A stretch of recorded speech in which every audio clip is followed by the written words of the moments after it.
Derecho Civil Internacional, capítulo 16. Sucesiones. Concepto. La sucesión es una institución jurídica que tiene por objeto determinar quiénes son los herederos que le sobreviven a un fallecido. Tiene por finalidad transmitir por testamento o a falta de ella mediante una presunción distributiva de la ley los bienes, derechos y obligaciones del difunto.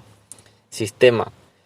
Dos son los sistemas en pugna en esta materia hereditaria en la doctrina y en la legislación: el sistema de la pluralidad o territorialidad y el sistema de la unidad o de la personalidad. Según el sistema de la pluralidad, las leyes que deben gobernar la transmisión hereditaria deben ser tantas en cuanto sean los bienes que existen en estados diferentes. Según el sistema de la unidad, el derecho a la sucesión debe ser gobernado por una sola ley, aunque sean varios los estados donde existen bienes en trance de transmisión. Esa ley se refiere a toda clase de bienes muebles e inmuebles, que puede ser del domicilio de las personas de cuya sucesión se trate o de su nacionalidad. Sistema de territorialidad. 3 son los argumentos invocados por este sistema en su favor. Argumento 1. El régimen de transmisión de derechos reales debe someterse a la ley territorial. El derecho hereditario regula la transmisión de derechos reales, por tanto debe someterse a la ley territorial de los estados en donde existan bienes. Segundo argumento, la transmisión hereditaria responde a cada país a una concepción institucional, jurídica, social y política.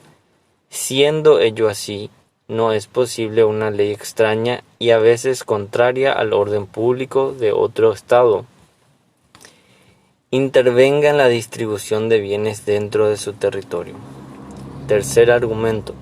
La doctrina de la personalidad de la ley resulta inconveniente a estados de corriente inmigratoria, pues la opción por la ley personal del causante traería como consecuencia la aplicación constante y múltiples de leyes extranjeras.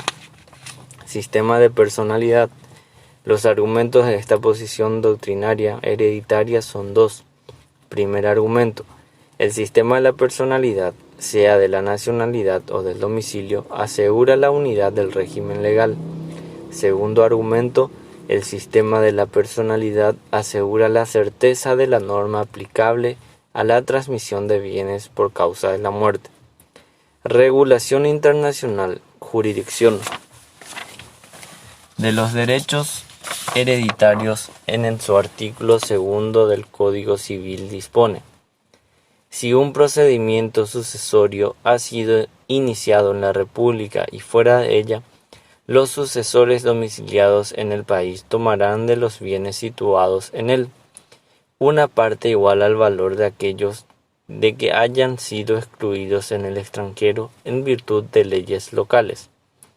Artículo 2449. La jurisdicción sobre la sucesión corresponde al juez del lugar del último domicilio del causante. Ante el mismo debe iniciarse: a. las demandas concernientes a los bienes hereditarios, hasta la participación inclusive, cuando son interpuestas por alguno de los sucesores universales contra sus coherederos. B. La demanda relativa a las garantías de las porciones hereditarias entre los copartícipes, las que tiendan a la reforma o nulidad de la participación y las que tengan por objeto el cumplimiento de la partición. C. Las demandas relativas a la ejecución de las disposiciones del testador, aunque sean a título particular, como sobre toda la entrega de los legados. D. Las acciones personales de los acreedores del difunto antes de la división de herencia. Legislación aplicable. En la legislación aplicable tenemos al Código Civil y los Tratados de Montevideo. El Código Civil, artículo 2447, dispone: el derecho hereditario se rige por la ley del sucesor Los inmuebles situados en el país se regirán exclusivamente por las leyes de la República. Ejemplo, si el causante es paraguayo, la ley regirá. La sucesión será ley paraguaya si tuvo su último domicilio en dicho país. Tratados de Montevideo.